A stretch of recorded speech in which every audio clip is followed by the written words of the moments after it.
Bab 491. Situ Yu dihentikan oleh Bi Yue, dan Qiyulinger membunuhnya tepat di depan Jun Jiu. Kedua pedang itu menyerang, Jun Jiu menghindar dan mundur, menghunus pedangnya dan Bai Yue memukul kedua pedang itu, kian. Kekuatan tabrakan membuat Jun Jiu dan Qiyulinger mundur pada saat bersamaan. Qiyulinger menatap Jun Jiu dengan dingin, seolah sedang melihat orang mati lainnya. Dia berkata, "Mo Yue, apakah kamu murid baru yang diterima oleh Tuan Istana Li oleh orang-orang di akademi?" "Hah, sepertinya Tuan Istana Li sudah sangat tua. Dia hanya menerima orang-orang tampan, tetapi kekuatannya tidak bagus sekali." Petik 2. Benarkah? Jun Jiu mengarahkan pedangnya ke arah Qiyulinger. "Kalau begitu, cobalah dan lihat seberapa kuat aku." Petik 2. Seorang guru spiritual tingkat 2 saja yang berani bersikap begitu lancang dalam di depanku. Dia mencari kematian. Ayo kita semua berkumpul dan bunuh dia. Bunuh dia. Qiyulinger terus meremehkan kekuatan Jun Jiu, tetapi segera menanggapi permintaan semua orang. Itu sangat tidak tahu malu. Bi Yue mengutuk tanpa malu-malu di dalam hatinya dan menoleh ke arah Jun Jiu dengan cemas. Pemandangan ini terlihat di mata Situ Yu, dan wajahnya dipenuhi rasa cemburu. Dia berkata dengan muram, "Adik perempuan Bi Yue, kamu telah dibutakan oleh bocah cantik itu. Minggir, kamu akan bangun ketika aku membunuhnya." "Tidak mungkin." Bi Yue menghentikan Situ Yu. Apakah dia dibutakan oleh Jun Jiu? Jelas lemak babi Situ Yu yang menipu otaknya. Yang bisa dia lakukan hanyalah mencoba yang terbaik untuk menghentikan Situ Yu, tapi Qiyulinger tidak bisa membantu. Bi Yue menarik napas dalam-dalam dan berkata, "Kakak senior Situ, lebih baik mengambil tindakan. Aku tidak bisa membiarkanmu menyakiti kakak mudamu." Petik 2. Oke. Situ Yu menggemeretakkan giginya dengan kebencian. "Ayo, bunuh Mo Yue." Bi Yue menghentikannya, jadi biarkan orang-orangnya membantu Qiyulinger dan membunuh bocah cantik itu. Saya tidak menyangka Situ Yu begitu tidak tahu malu. Bi Yue dengan cemas ingin membantu Jun Jiu, tapi dihentikan oleh Situ Yu. Bi Yue hanya bisa berteriak dari udara, "Saudara muda Mo, hati-hati." Lalu berkelahi dengan Situ Yu. Jun Jiu mengangkat kepalanya dan menatap Bi Yue dan Situ Yu, lalu menarik pandangannya dan melihat sekeliling. Dia dikelilingi oleh orang-orang. Qiyulinger menatapnya dengan kejam. Kedua pedang di tangannya bersinar dengan cahaya dingin yang menakutkan. Naik, mereka bergegas maju dengan niat membunuh. Jun Jiu berjingkat dengan lembut, dan sosoknya menghilang dari pandangan semua orang. Semua orang tercengang, di mana orang-orangnya? "Ah!" Jeritan terdengar, dan seseorang terjatuh sambil memegangi dadanya. Dalam sekejap mata, bekas pedang tipis muncul di leher seseorang, dan mereka terjatuh dengan mata terbuka lebar karena kebingungan, tidak tahu bagaimana mereka mati. Kecepatan yang luar biasa. Qiyulinger merasa ngeri, dia bahkan tidak melihat bagaimana Jun Jiu mengambil tindakan. Pantas saja dia berani bersaing dengan saya untuk memperebutkan Evening Primrose, ternyata dia mengandalkan kecepatan aneh tersebut. Tapi hanya mengandalkan kecepatan untuk mencuri bunga mawar malamnya. Mustahil. Mata Qiyulinger muram, dan dia mulai meremas tangannya. Energi spiritual langit dan bumi tiba-tiba bergetar, dan kemudian dengan gila-gilaan mengalir ke jari-jari Qiyulinger. Telapak tangan yang terbentuk dari pengumpulan kekuatan spiritual muncul di depan Qiyulinger, tangannya agak hijau, seolah telapak tangannya telah berubah menjadi batu giok. Hantu itu berhenti, dan Jun Jiu muncul dan menatap telapak tangan di depan Qiyulinger.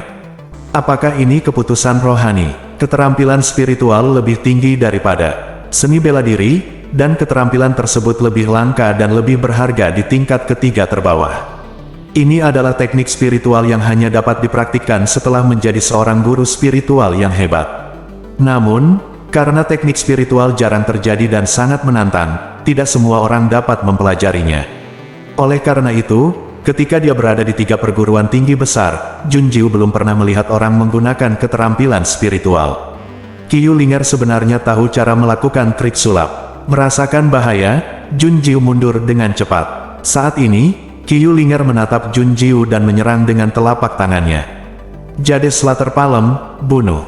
Sebuah telapak tangan ditembakkan, membuat udara bergetar. Dari sini Anda dapat membandingkan. Anda dapat membandingkan dan melihat perbedaan paling jelas antara keterampilan spiritual dan seni bela diri.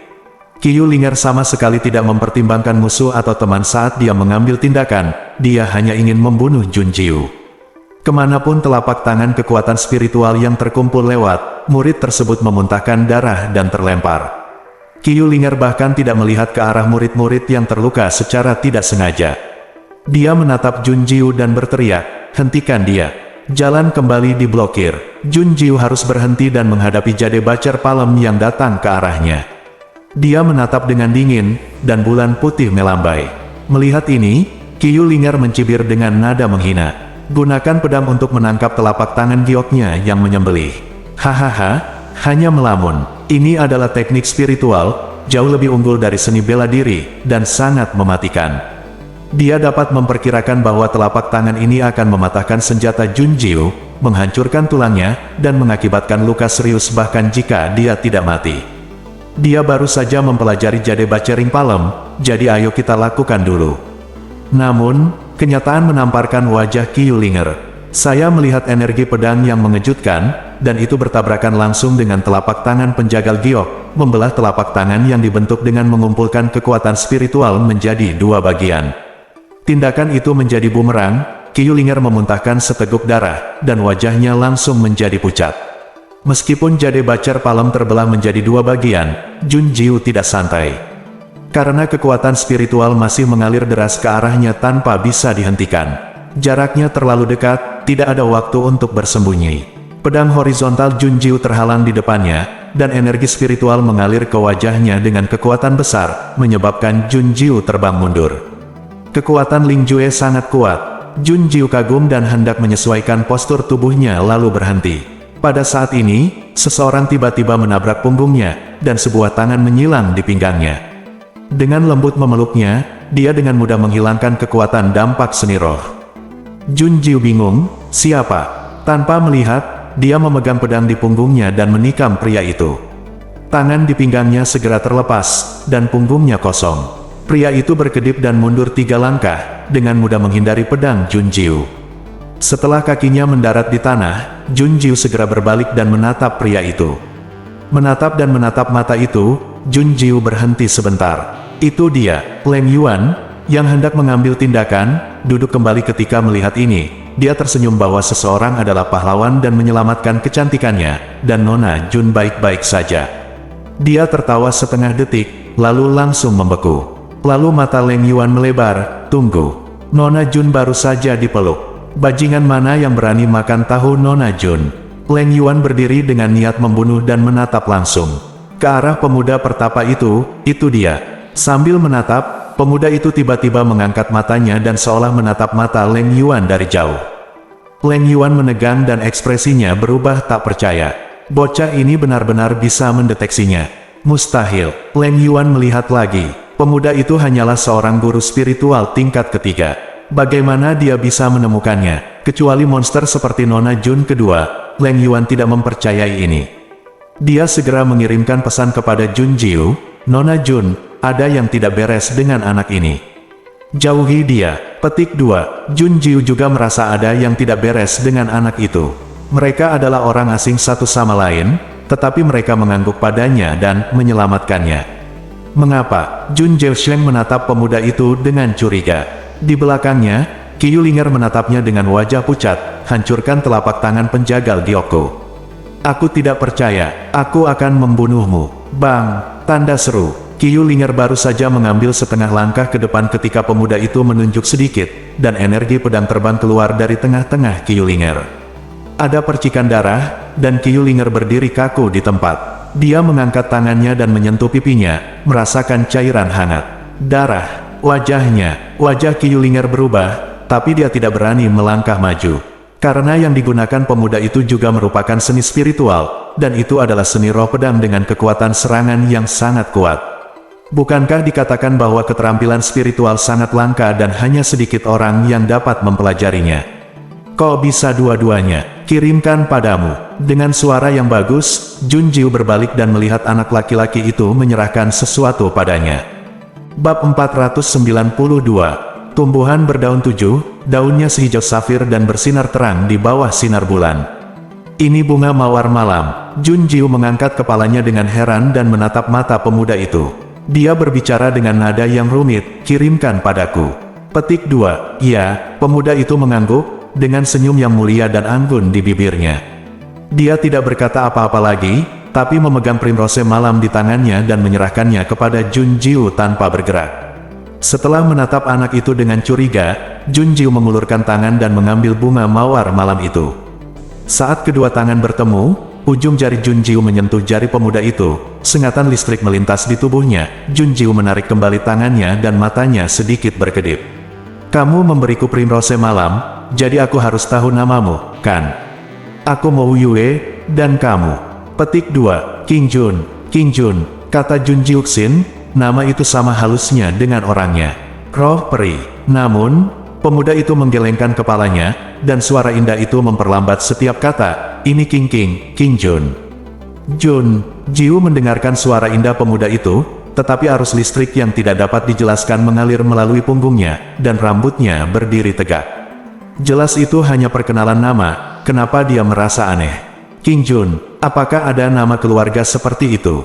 Sebelum Jun Jiu bisa memikirkannya dengan hati-hati, suara mengancam Qiu Linger datang dari belakang. Mo Yue, serahkan bunga mawar malam itu. Jika tidak, aku akan memintamu untuk hidup dan mati. Jangan mengira anak ini bisa melindungimu. Siapa dia? Ah! Qiu Linger berteriak lagi, dan dia mengangkat tangannya untuk menutupi sisi lain wajahnya. Ada darah mengalir dari sela-sela jari. Tidak ada yang melihat King Jun mengambil tindakan, dan Qiu Linger mengalami luka lain di wajahnya. Dia marah dan ketakutan, dan menatap King Jun dengan mata merah mengancam. Kamu anak nakal, tahukah kamu siapa aku? Aku adalah Qiu Linger, bawahan paling cakap di bawah masa depan Lord Dugu. Beraninya kamu menyakiti atau menyinggung perasaanku. Kamu pikir kamu ini siapa? Kata King Jun, matanya gelap seperti tinta. Dia mengembalikan apa yang baru saja dikatakan Qiu Linger dengan utuh. Jun Jiu mengerutkan bibirnya, dia menyukai karakter King Jun. Qiu Linger ingin mengatakan sesuatu yang lain, tetapi ketika dia melihat jari King Jun bergerak sedikit, dia segera mundur dan bersembunyi di tengah kerumunan. Dia memelototi Jun Jiu dengan enggan, bunga mawar malam ada di tangannya, itu seharusnya miliknya. Qiu Linger, ayo bergabung dan dapatkan malam primrose dulu. Si Tuyu melangkah mundur dan menjauhkan diri dari Biyue. Dia juga memelototi Jun Jiu dengan kecemburuan yang mematikan, lalu menoleh ke Qiu Linger dan menyampaikan undangan ke membentuk aliansi. Namun, sebelum Qiu Linger bisa menjawab, Jun Jiu berbicara terlebih dahulu. Dia menyilangkan tangannya dan memandang mereka berdua dengan jijik, dan berkata, ingin bergabung. Qiu Linger baru saja mendapat serangan balasan, dan sekarang dia terluka parah. Belum lagi apakah dia bisa menggunakan Ling Jue, dia adalah dianggap kuat bahkan jika dia bisa memegang dua pisau. Si Tuyu terkejut dan berbalik menatap Qiu Linger untuk mencari jawaban. Qiu Linger tidak menjawab si Tuyu. Dia menatap Jun Jiu dengan marah dan enggan, sambil mengertakkan gigi. Qiu Linger berkata dengan marah, Mo Yue, dan kamu King Jun. Aku ingat kamu. Kompetisi binatang telah berlangsung selama sebulan. Sebaiknya kamu berdoa agar kamu tidak bertemu denganku di Gunung 10.000 binatang selanjutnya. Setelah Qiu Ling mengatakan ini, menutupi wajahnya dan berbalik dengan marah. Ayo pergi. Tindakannya membuktikan bahwa perkataan Jun Jiu benar. Bahkan Qiu Linger harus menyerah, yang menunjukkan bahwa anak laki-laki bernama King Jun ini benar-benar kuat. Sekarang anak laki-laki ini melindungi anak laki-laki cantik itu lagi. Si Tuyu tidak berani bertindak gegabah. Jika teknik roh pedang menyeka lehernya, dia akan mati. Dia hanya bisa menatap Jun Jiu dengan cemburu dan marah, lalu mengulurkan tangannya ke arah Biyue. Junior Sister Biyue, ikut aku. Maaf, sudah kubilang. Biyue menolak dengan dingin. Dia telah berkali-kali mengatakan bahwa dia tidak akan bekerja sama dengan si Tuyu. Melihat ini, si Tuyu hanya bisa menatap Jun Jiu dengan kesal, berbalik dan pergi dengan gigi terkatup. Dia bersumpah bahwa dia akan membunuh bocah cantik ini cepat atau lambat dan merebut kembali suster junior Biyue. Dan dari mana asal-usul anak laki-laki bernama King Jun itu? Mengapa saya belum pernah mendengar tentang orang ini sebelumnya? Di saat yang sama, Qiu Linger sama penasaran dan terkejutnya dengan si Tuyu, mereka mengingat King Jun dan berbalik untuk menyelidikinya. Dalam sekejap mata, dua tim terkuat dan paling mengancam pergi, hanya menyisakan Jun Jiu dan yang lainnya, serta tim Sanren. Berbalik, Jun Jiu menatap King Jun dan mengangkat alisnya. Evening Primrose telah diberikan kepadaku, bukankah kamu akan pergi? King Jun tidak menjawab Jun Jiu, tetapi mengangkat kepalanya dan melambai ke sekelompok orang. Tiba-tiba semua orang dalam kelompok itu saling berpandangan, dan akhirnya pergi di bawah pimpinan seorang pemuda yang sepertinya adalah pemimpinnya. Ketika mereka pergi, mereka melambaikan tangan kepada King Jun. Jun Jiu terkejut, kamu tidak ikut dengan mereka. Aku membantu mereka di jalan, dan aku berada di sepanjang jalan untuk sementara waktu. Sekarang aku tidak ikut dalam perjalanan. King Jun sedikit mengerutkan bibirnya, dan dia menatap Jun Jiu dengan saksama dan bertanya, aku ingin membentuk tim denganmu. Bolehkah? Hei, ingin bekerja sama dengannya. Itu dia, bukan mereka. Sangat membedakan arti kata-kata King Jun. Jun Jiu menyentuh dagunya dan menatap King Jun, dia yakin pemuda bernama King Jun ini ada di sini untuknya. Dan dia tidak pernah menyembunyikan tujuannya sama sekali. Menariknya, apa yang ingin dia lakukan ketika dia mendatanginya. Oke, sekarang kami memiliki 3 orang di tim kami, termasuk Anda, Jun Jiu setuju. Jika dia ingin datang, biarkan dia datang. Dia ingin melihat apa yang ingin dia lakukan. Biyue, yang diam dari awal sampai akhir, masih ketakutan. Apakah Jun Jiu lupa apa yang akan dia lakukan? Dia akan bertemu King Yu dan yang lainnya. Apakah dia tidak takut mengungkap identitasnya dengan membawa pemuda ini bersamanya? Ada juga pria bernama King Jun yang tidak pernah mengalihkan pandangan dari Jun Jiu. Adapun dia, King Jun mungkin tidak menyadari keberadaannya sama sekali. Biyue merasa sangat patah hati, dan pada saat yang sama dia menjadi waspada dan mulai mengikuti Jun Jiu dari dekat sepanjang jalan, mendorong King Jun menjauh. Jagalah dia seperti pencuri, bukan hanya Biyue, tapi juga Leng Yuan dalam kegelapan. Dia baru saja akan menangkap King Jun, tapi tidak ada yang ditemukan. Ketiganya tidak banyak berubah. Jun Jiu harus mencari jamu. Jika Anda bertemu dengan binatang spiritual, bunuhlah. Jika Anda bertemu seseorang yang ingin merampok Anda, bunuh dia. 3 hari berlalu dalam sekejap mata, Jun Jiu mengirimkan beberapa burung, dan akhirnya burung awan bergaris merah di awal menemukan keberadaan King Yu dan yang lainnya. Tapi bukan hanya King Yu dan yang lainnya. Jun Jiu tersenyum dingin, kakak senior dan yang lainnya diawasi oleh setidaknya 10 orang. Apa yang harus kita lakukan? Bisakah kita tetap bergabung dengan mereka? Biyue mengerutkan kening. Tentu saja. Hei King Jun, menurutmu apa yang harus kita lakukan sekarang? Aku akan menemui kakak laki-lakiku, tapi kakak laki-lakiku dan yang lainnya sedang diawasi. Jun Jiu mengubah topik dan menatap King Jun yang duduk di seberangnya. Dia bertanya padanya dengan senyum sinis di bibirnya. Bunuh mereka, dan kita akan bertemu lagi nanti. King Jun duduk di bawah pohon, jubah hijaunya terbentang, dan burung bangau di atas tampak hidup dan mengepakkan sayapnya. Orang tersebut memancarkan aura keabadian yang melampaui keinginan duniawi, tetapi ketika dia berbicara, dia sangat berdarah dingin, kejam dan bengis. Oke, Jun Jiu bertepuk tangan dan berdiri. Dia membungkuk dan menatap King Jun sambil tersenyum dan berkata, apa yang kamu katakan cocok untukku, jadi ayo kita bunuh mereka sekarang. Kakak senior Biyue, ayo pergi gelombang, hei. Saat Biyue hendak berbicara, dari sudut matanya, dia melihat King Jun menunjukkan senyuman yang tidak pantas, tapi senyuman itu hilang ketika dia melihatnya lagi. Seolah itu hanya ilusi. Bab 493. Di lereng gunung di sisi timur Gunung Wanshu, King Yu dan yang lainnya penuh luka, terengah-engah dan duduk di tanah. Ketika mereka melihat ke atas, Fu Lin Zhan semakin lelah dan bersandar di punggung Fu Lin Xuan, tidak ingin bergerak. Di sekeliling mereka, pepohonan patah dan tumbang, bilah rumput beterbangan di tanah, dan bumi retak seolah-olah telah mengalami kehancuran yang tidak manusiawi. Melihat lebih jauh, mayat binatang spiritual tingkat 7 dan mayat beberapa binatang spiritual tingkat 4 lainnya tergeletak di tanah. Mu Jingyuan menggerakkan lehernya dengan susah payah, menarik lukanya dan terengah-engah. Dia berkata dengan lelah, semua makhluk roh kita telah terbunuh, apa yang harus kita lakukan? Ayo kita tangkap lagi. Untungnya, kompetisi binatang tidak mengharuskan satu makhluk roh diperlukan, jika tidak kompetisi tidak akan dilanjutkan sama sekali. King Yu melambaikan tangannya dan berkata, permainan binatang buas yang ganas dan berdarah itu begitu kejam sehingga memberi mereka pelajaran yang jelas dan unik. Jika mereka berempat belum mengembangkan pemahaman diam-diam, mereka benar-benar tidak akan mampu bertahan di sini, dan mereka mungkin akan mati di gunung 10.000 binatang dalam beberapa hari. Setiap orang merasa sedikit tidak nyaman di hatinya. Di 3 perguruan tinggi besar, mereka adalah putra surga yang bangga, dan mereka dikagumi serta dikagumi kemanapun mereka pergi. Tapi di sini mereka bukan apa-apa. Bahkan binatang spiritual pun bisa membunuh mereka. Fu Linzan mengatupkan bibirnya, Junjiu mengundang kita untuk bertemu di sini, dan aku tidak tahu apa yang terjadi padanya. Binatang buas dan bandit itu ganas, betapa berbahayanya dia jika dia sendirian. Di sini, dia pasti ada di sana. Niatnya, kata Fu Linsuang. Setelah mengatakan itu, Fu Linsuang menancapkan pedangnya ke tanah untuk menopang dirinya dan berdiri, lalu mengulurkan tangannya untuk menarik Fu Linzan. Namun, tepat ketika Fu Linzan hendak meletakkan tangannya di tangan Fu Linsuang tiba-tiba berhenti.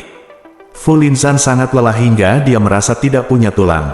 Begitu dukungan hilang, Fu Linzan tertangkap basah dan terjatuh tertelungkup. Dia berteriak dan berbalik, dengan marah menatap Fu Linsuang. Linsuang, apa yang kamu lakukan? Kamu jelas ingin menarikku, tetapi kamu menahan. Fu Linsuang mengedipkan mata pada semua orang.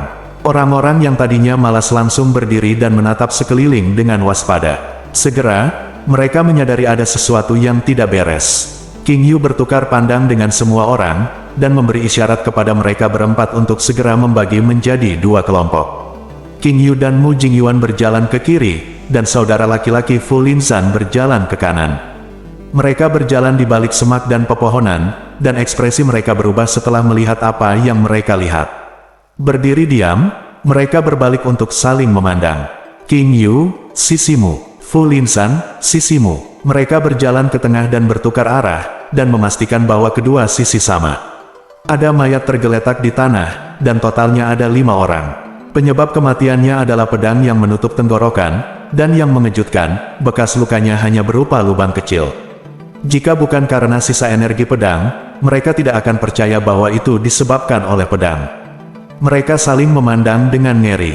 Seberapa cepat dan tajam pedang ini? Ini lebih dari itu. Segera setelah itu, mereka menemukan 3 mayat lagi, berjumlah belasan orang, semuanya berpakaian hitam, dengan logo pengawal perak Dugu King ditato di kerah mereka.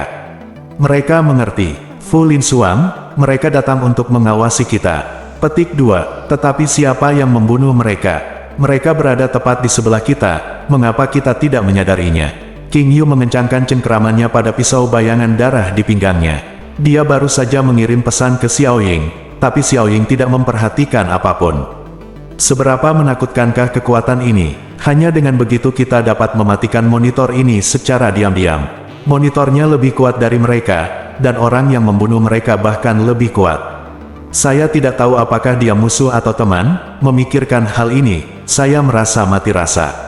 Gemerisik, suara langkah kaki terdengar, dan mereka segera menghunus pedang mereka dan menatap ke sisi itu. Namun, ketika mereka melihat orang itu datang, mata semua orang terkejut.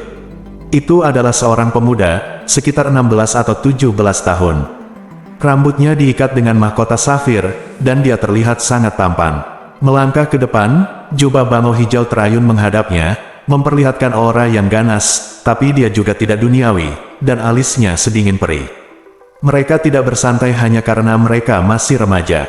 Pemuda ini tampak merepotkan dan berbahaya pada pandangan pertama. Mereka menegangkan punggung dan mengarahkan pedang ke arahnya tanpa bergerak. King Yu berkata, siapa kamu? Apakah kamu membunuh mereka semua? Petik 2. King Jun berhenti dan melirik orang-orang di depannya, hanya matanya yang berhenti sejenak pada King Yu. Kemudian dia berbalik ke samping dan melihat ke pohon besar di belakangnya, sepertinya dia sedang menunggu seseorang. Dia juga punya kaki tangan. Mereka mengangkat kepala dengan waspada dan mendengar suara tersebut sebelum mereka melihat siapapun. Jangan gugup, dia milikku. Ketika mereka akhirnya melihat orang itu, mereka semua tercengang. King Yu memandang pemuda tampan yang berdiri di atas pohon, matanya lurus. Mengapa anak laki-laki ini merasa familiar? Tapi dia tidak mengenalnya. Di telinga mereka, Fu Linzan dan Fu Linsuang keduanya berbicara, kakak senior Biyue. Mu Jingyuan berhenti sejenak dan terkejut, Biyue. 2 saudara junior dan Mu Jingyuan, kami akhirnya bertemu. Tidak mudah menemukanmu. temukan. Biyue melompat turun dari pohon dan berjalan ke arah mereka bertiga dengan senyum lembut dan gembira di bibirnya. Dia mencondongkan tubuh sedikit ke arah mereka bertiga untuk melihat King Yu, dan menyapa sambil tersenyum. Kamu adalah King Yu, kan? Kakak muda mau memberitahuku tentangmu, dan kamu persis seperti yang dia gambarkan tentangmu. Aku mengenalimu begitu aku melihatmu. Petik 2, saudara mudamu, ada semakin banyak tanda tanya di sana. Wajah King Yu, siapa itu? Ini aku, kakak senior, apakah kamu tidak mengenaliku? Jun Jiufei turun dari pohon, dan dia berdiri di depan King Yu dalam 2 langkah. Dengan wajah tampan dan senyuman sinis di bibirnya, Jun Jiu tersenyum jahat dan berkata, kakak senior, kamu tidak akan melupakanku, kan? Setelah berkedip, King Yu masih menatap Jun Jiu dengan tatapan kosong. Mu Jingyuan dan Fu Linsuang di samping adalah yang pertama pulih, sementara Fu Linzan membuka mulutnya karena terkejut. Itu Jun Jiu. Hei, apakah kamu bodoh? Dia adalah Jun Jiu, tapi jangan memanggilnya Jun Jiu. Dia jelas berusaha menyembunyikan identitasnya dengan mengubah penampilannya. Xiao Ying tidak tahan dengan tatapan bodoh King Yu, jadi dia menggaruk lengan baju King Yu. King Yu tiba-tiba terbangun dan sadar, dia menarik napas dan menatap Jun Jiu. Kamu, kakak junior Mumo. Ya, Jun Jiu mengerutkan bibirnya, lekuk bibirnya menyeramkan dan kejam. Yirong bisa melihat reaksi mereka, dan itu lumayan. Jun Jiu berpikir dengan cara yang lucu, lalu berbalik dan memperkenalkan, dia adalah King Jun, rekan setimku. Dia, membunuh semua orang, itu sangat bagus gelombang. Biyue mau tidak mau memasang ekspresi rumit setelah mendengar kata-kata Jun Jiu. Mengingat ketika mereka tiba di sini, Jun Jiu langsung memerintahkan King Jun untuk mematikan monitor. Dia terlihat begitu mendominasi sebagaimana mestinya. Siapapun pasti marah, bukan? Tapi King Jun sebenarnya melakukannya tanpa keluhan. Ini sungguh ajaib, Biyue Linglung, ini adalah seseorang yang tahu cara menggunakan seni pedang spiritual. Tidak peduli seberapa kuatnya dia, selama dia bisa menguasai seni roh, dia pasti akan menikmati perlakuan terbaik di Istana Taihuang, dan penguasa istana akan buru-buru merekrut murid magang. King Jun pasti mempunyai motif tersembunyi pada Jun Jiu dengan melakukan ini. Biyue memikirkannya dan hanya bisa mengaitkannya dengan alasan ini. Mendengar bahwa semua orang dibunuh oleh King Jun, semua orang memandang King Jun dengan kekaguman dan ketakutan, kekuatannya sangat menakutkan. Di depan King Jun, orang jenius macam apa mereka? Di mana Xiao Wu? Tuan muda, adik muda, kenapa kamu tidak melihat Xiao Wu? King Yu bertanya dengan ragu. Bab 494. King Yu baru saja menenangkan keterkejutannya setelah terbiasa dengan kenyataan bahwa adik perempuannya untuk sementara menjadi adik laki-lakinya. Kemudian dia menemukan bahwa Xiao Wu sudah lama tidak terlihat. Xiao Wu biasanya tidak pernah meninggalkan tubuh Jun Jiu.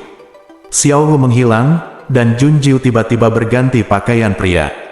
King Yu tidak bisa tidak khawatir setelah mendengar pertanyaannya. Mu Jingyuan dan yang lainnya memandang Jun Jiu dengan gugup, menunggu jawabannya. Ini adalah kedua kalinya Biyue mendengar nama Xiao Wu, dan melihat sikap dan reaksi semua orang. Biyue hanya bisa mengerutkan kening. Siapakah Xiao Wu? Apakah ini penting bagi Jun Jiu? Jun Jiu mengangkat bahu dan merentangkan tangannya. Xiao Wu berlari ke gunung 10.000 binatang. Aku datang ke sini untuk menemukannya. Petik 2, lari. Kenapa kamu lari? King Yu bingung. Bukankah Xiao Wu menempel pada adik perempuannya sampai menempel padanya seperti plester kulit anjing, dan dia sedikit cemburu. Bagaimana dia bisa lari? Sebelum Jun Jiu berbicara, dia melirik King Jun, yang berdiri di samping dan tidak berkata apa-apa, tapi kehadirannya sulit untuk diabaikan. Matanya berkedip, dan Jun Jiu mengubah topik pembicaraan tanpa daya. Kamu akan tahu kapan kamu menemukan Xiao Wu. Mayat di sini tidak cocok untuk reuni mereka. Setelah berpindah tempat, Jun Jiu memeriksa luka semua orang satu persatu. Lukanya tidak serius. Semuanya memiliki ramuan yang dia sempurnakan, jadi kesehatan mereka tidak menjadi masalah. Mereka semua duduk melingkar dan memanggang barbeque untuk makan siang. King Yu dan yang lainnya ingin berbicara beberapa kali, tetapi berhenti ketika mereka melihat King Jun. Biyue dan yang lainnya saling mengenal dengan baik, sehingga mereka bisa dipercaya dan tidak perlu waspada. Tapi King Jun ini, King Yu tidak bisa menahan diri untuk tidak melihat ke arah Jun Jiu dan mengedipkan mata padanya. Siapa dia? Bisakah kamu mempercayainya? Saat itu, Fu Linzan bertanya, King Jun, sudah berapa lama kamu mengenal Wu Yue? Entahlah, ekspresi semua orang tak terlukiskan ketika mereka mendengar Jun Jiu mengatakan bahwa namanya adalah Mo Yue setelah dia berganti pakaian pria. Mo Yue, saya tahu bahwa hubungan Anda melampaui hubungan guru-murid pada umumnya, tetapi apakah Anda ingin pamer seperti ini? Aku sangat ingin tahu bagaimana reaksi Mo Yue saat mengetahui Jun Jiu punya nama seperti itu. Sayang sekali Mo Yue tidak ada di sini, jadi mereka tidak tahu. King Jun, 3,5 hari. 3,5 hari. Fu Linzan tersedak, memandang yang lain dengan ekspresi terkejut.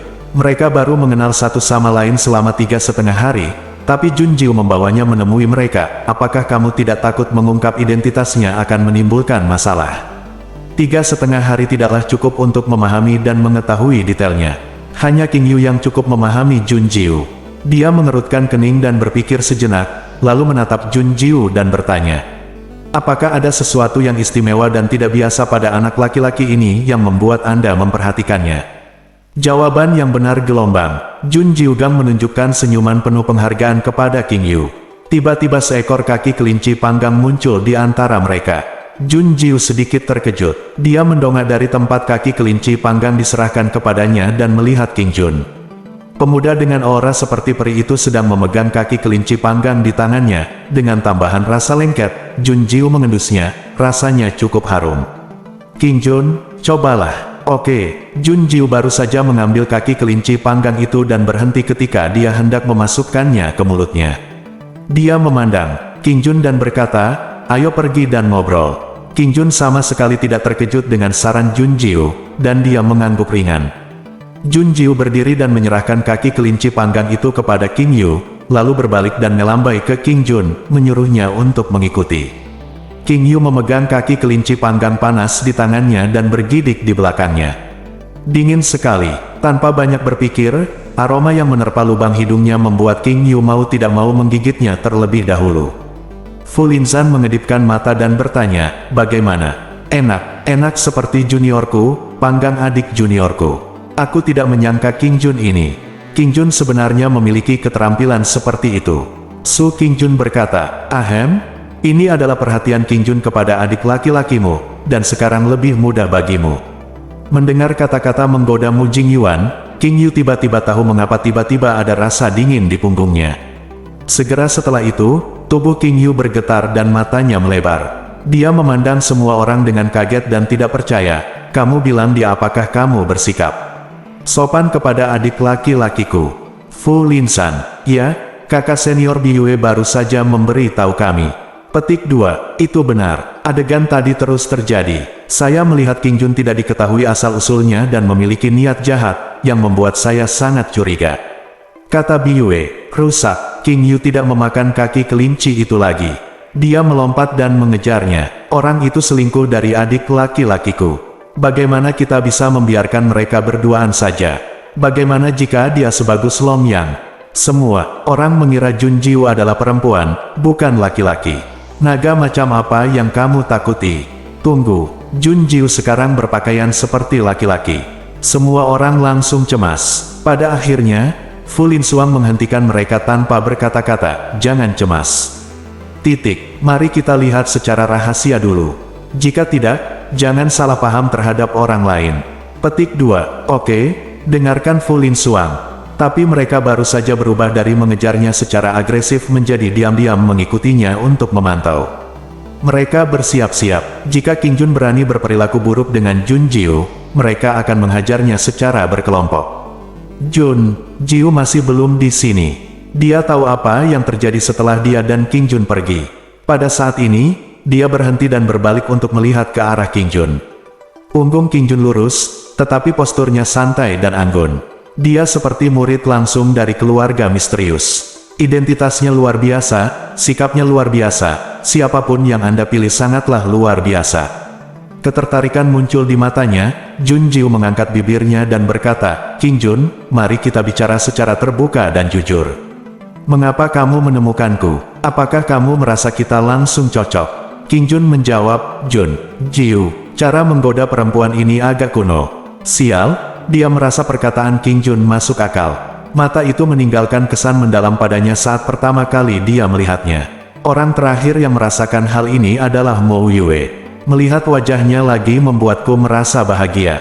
Setelah akur sebagai satu tim, kami merasa berada dalam harmoni yang sempurna. Setiap gerakan King Jun bisa mengenai dirinya dengan benar. Tapi justru karena ini, Junjiu semakin merasa ada yang tidak beres. Dugu King berusaha keras untuk menyenangkannya dan berbohong padanya, tapi itu tidak membuatnya mudah tertipu atau tergerak sama sekali.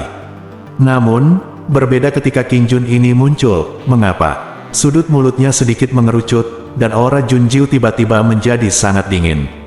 Dia mengambil satu langkah ke depan dan menatap tajam ke arah pemuda itu. Katakan padaku, apa tujuanmu? Tujuanku adalah kamu, King Jun, sangat jujur, tetapi apakah Junjiu akan mempercayainya? Rasa dingin melintas di matanya, dan dia mencengkeram leher King Jun dengan kilat.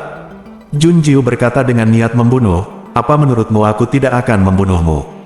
Hei, pemuda di depannya tiba-tiba terjatuh ke belakang, seolah-olah dia telah dirobohkan oleh Junjiu. Dan dia benar-benar mencekik lehernya, dengan beban di atasnya dan dia dibawa turun bersamanya. Ledakan, Junjiu bereaksi dengan cepat dan memegang tangan kirinya di tanah untuk mencegah dirinya jatuh ke King Jun. Pada saat ini, teriakan tergesa-gesa dan cemas datang dari belakang, adik muda. Ada beberapa langkah kaki yang kacau dan mendesak, dan kemudian semua suara berhenti tiba-tiba. Tidak ada yang peduli bahwa King Yu melewatkan kata-katanya. Mereka semua menatap Junjiu dan King Jun dengan mulut terbuka. Ekspresi King Yu rusak. Apa yang dia lihat? Junjiu melihat ekspresi mereka dan menunduk kebingungan. Oh kau, bab 495. Dia belum melepaskan leher King Jun sekarang, dan dia masih memegangnya sekarang. Tapi masalahnya bukan ini, tapi King Jun jatuh ke tanah, dengan tangan terentang dan tanpa pertahanan apapun, tak berdaya seperti orang menyedihkan yang diintimidasi. Dan dia duduk di pinggang King Jun, tangan kirinya berada di sisi kepala King Jun, dan tangan kanannya mencubit lehernya. Adegan ini sepertinya dia akan menipu King Jun. Setelah merasa tidak berdaya untuk melawan, King Jun akhirnya melepaskan perasaan berhubungan seks dengannya dengan santai. Bahkan dentuman keras saat dia terjatuh langsung terasa ambigu. Mata King Yu dan yang lainnya bersinar seperti kilau di punggung mereka, sementara Junjiu diam-diam mengertakkan gigi dan menatap King Jun. Kamu sengaja jatuh. Kamu menjatuhkanku. Ekspresi King Jun tenang, dan nadanya sepolos mungkin. Dia melanjutkan, meskipun aku tidak keberatan, kenapa kamu tidak bangun? Junjiu, lepaskan tangannya dan Junjiu segera bangkit. Setelah berdiri dan menepuk-nepuk pakaian dan lengan bajunya, Junjiu menatap King Yu dan yang lainnya dengan mata dingin. Kamu tidak melihat apapun sekarang, dan itu tidak seperti yang kamu pikirkan. Biyue, ya, kami tidak melihat apapun. King Yu, ya, benar. Fu Linzan dan yang lainnya mengangguk serempak. Ekspresi mereka menunjukkan bahwa mereka sangat percaya pada Junjiu. Tapi dia tidak bisa menahan diri untuk tidak menatap Junjiu dan King Jun dengan ambigu dan curiga. Bukankah benar King Jun berusaha mendapatkan ide Junjiu, tapi Junjiu berusaha mendapatkan ide King Jun? Sangat mencurigakan. Junjiu tahu apa yang mereka pikirkan hanya dengan melihat ekspresi mereka. Mau tak mau aku menahan kepalaku dan merasakan sakit kepala. Bagaimana menjelaskannya? Itu adalah kesalahpahaman tadi. Mo Yue membantuku ketika aku jatuh, tapi aku tidak sengaja jatuh. King Jun berdiri dan menjelaskan setelah melihat ekspresi Junjiu. Junjiu, sebaiknya kamu tidak menjelaskannya. Tidak dapat tinggal di sini lebih lama lagi. Junjiuan menatap King Jun dengan dingin, mendengus dan pergi dengan cepat. Tidak masalah jika Anda tidak bisa bertanya. Orang akan selalu menunjukkan kekurangannya. King Yu dan yang lainnya melihat ke arah King Jun, lalu ke Junjiu yang sedang berjalan tergesa-gesa, merasa sedikit putus asa. Pada akhirnya, kamu melihatku dan aku melihatmu, dan masing-masing dari mereka segera berbalik untuk mengejar Junjiu, meninggalkan King Jun. Setelah semua orang pergi, pemuda seperti peri itu berkata, Leng Yuan, apakah kamu sangat bebas? Sebuah suara yang benar-benar berbeda dari penampilannya, jahat dan mendominasi, kata-kata yang akrab dan nada yang akrab. Leng Yuan, yang bersembunyi di antara dedaunan lebat mahkota pohon, berubah dari tertegun menjadi tidak bisa menutup mulutnya dan matanya hampir keluar. Waka kau, King Jun? Atau mungkin Mo Yue, lalu berkata, jika kamu menatapku dan membuat Xiao Jiwer curiga, aku akan mengulitimu. Nada kejam, berdarah dingin, dan mendominasi ini adalah kesalahan tuannya. Leng Yuan akhirnya mengetahui identitas King Jun. Akibat keterkejutannya yang berlebihan, ia terjatuh dari pohon dan jatuh ke rerumputan. Mendengar gerakan itu, cahaya gelap muncul di mata Mo Yue. Bodoh, jika Xiao Jiwer tidak ingin menahannya, Yin Han akan datang sebagai gantinya. Mo Yue menenangkan emosinya, dan penjilat jahat itu mundur dan kembali menjadi seorang pemuda dengan aura abadi. Dia berjalan menuju ke arah di mana Jun Jiu dan yang lainnya pergi. Jika Leng Yuan tidak melihatnya dengan matanya sendiri dan mendengarnya dengan telinganya sendiri, mereka tidak percaya bahwa tuan merekalah yang terlihat berbeda dan memiliki aura berbeda. Leng Yuan bangkit dari tanah, berjongkok dan memegangi kepalanya. Surga, dia seharusnya sudah memikirkannya sejak lama. Jelas tuannya sendiri yang mengatakannya. Dia dicampakkan oleh Qin. Bukankah ini jelas niatnya untuk mencampakkan Nona Jun? Tapi kenapa tuannya menjadi seperti ini, menyembunyikan identitasnya dan mendekati Nona Jun? Mereka semua dicubit oleh Nona Jun. Gadis itu mencekiknya dan dia merahasiakannya. Meskipun Leng Yuan mengira tuannya sepertinya sedang bersenang-senang sekarang. Akhirnya, Leng Yuan diam-diam menghubungi Yin Han. Dia memegang slip giok dan bersembunyi jauh, takut Mo Yue akan mengetahuinya. Leng Yuan bertanya, Yin Han, apakah guru datang untuk memainkan level ketiga? Ya, tentu saja. Baru saja dia 100% yakin, sekarang dia 10.000% yakin. Leng Yuan berkata pada dirinya sendiri, selama bertahun-tahun aku setia kepada tuanku, aku tidak setakut yang baru saja aku terima. Aku ingin tenang. Mendengar nada panik Leng Yuan, Yin Han berhenti dengan aneh. Nada suaranya yang biasanya dingin berubah sedikit, dan dia bertanya, ada apa? Leng Yuan dan Yin Han adalah orang-orang yang bertarung berdampingan dan berbagi hidup dan mati. Saat Yin Han menyadari kegilaannya, Leng Yuan juga menyadari keanehan Yin Han. Dia segera bertanya, apakah ada yang tidak beres sebelum tuannya pergi? Katakan padaku secepatnya, kamu harus tahu. Petik 2, kali ini ada keheningan yang lama. Suara Yin Han datang dari slip batu giok. Dia berkata, tuan bertanya padaku sebelum dia pergi, emosi macam apa yang paling dalam? Petik 2, apa katamu? Leng Yuan merasa bahwa dia telah menemukan pembunuh yang sebenarnya. Yin Han, kekasih masa kecil. Kekasih masa kecil, apakah Nona Jun sepertinya bisa memenangkan jalur kekasih masa kecilnya? Leng Yuan menarik napas dalam-dalam dan berkata, Yin Han, aku menghormatimu sebagai naga yang heroik.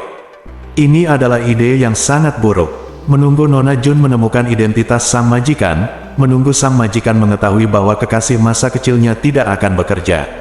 Apa yang menanti mereka adalah Surafil. Leng Yuan berkata dengan sedih, Yin Han, ayo kita makan enak secepatnya. Saya harus memanfaatkan waktu dan menikmati udara bebas. Saat Yin Han hendak menjawab, slip giok telah dihancurkan. Wajahnya tanpa ekspresi, apakah Leng Yuan sudah gila? Tentu saja sang master tidak mempercayai kekasih masa kecilnya. Tapi sang majikan berpikir bahwa ini bisa jujur dan bisa bersama calon majikannya kapanpun dan dimanapun. Itu sebabnya saya mengubah identitas saya. Adapun penampilan dan aura saya benar-benar berbeda. Hal ini untuk menghindari banyak masalah. Nah, apakah kamu ingin memberitahu Leng Yuan? Yin Han melihat kunci istana Changlong di tangannya dan akhirnya memutuskan untuk berbisnis dulu.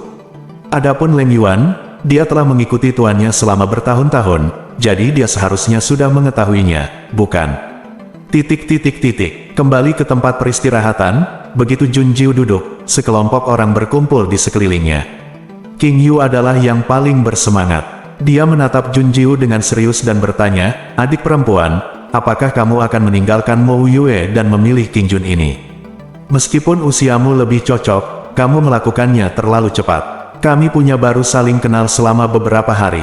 Siapa Mo Yue? Bi Yue tampak bingung. Fu Linzan segera memberi Bi Yue beberapa ilmu pengetahuan populer. Mo Yue adalah Tuan Jun Jiu. Dia sangat kuat. Dan dia sangat jahat dan sangat cantik, dan bisa disebut bencana. Dan hubungan antara Jun Jiu dan Mo Yue sangat baik. Setelah mendengar ini, Bi Yue berkata dengan bingung, saya pikir Junior Brotermo masih terlalu muda untuk memikirkan hal ini sekarang. Itu benar, tanda seru. Junior Sister, tolong pikirkan baik-baik dan jangan terburu-buru. King Yu mengangguk berulang kali. Jun Jiu tidak menjawabnya. Dia mengangkat kepalanya dan menatap mata King Jun. Dia tidak tahu sudah berapa lama suara terakhir itu datang dan berapa lama dia mendengarkan. Namun, Jun Jiu menemukan bahwa King Jun tidak terkejut sama sekali. Jadi King Yu memanggilnya dengan nama yang terpeleset dari bibirnya. Seolah-olah dia sudah lama mengetahui bahwa dia adalah seorang wanita. Menarik gelombang, Jun Jiu menatap King Jun dengan senyuman sembrono di bibirnya, penuh provokasi. Saya tidak peduli siapa kamu. Apa sebenarnya tujuan Anda? Aku akan mengupas kulitmu selapis demi selapis, meninggalkanmu telanjang bulat. King Jun sedikit mengangkat sudut mulutnya, membuka mulutnya dan mengucapkan 3 kata, aku menunggu gelombang. Bersambung.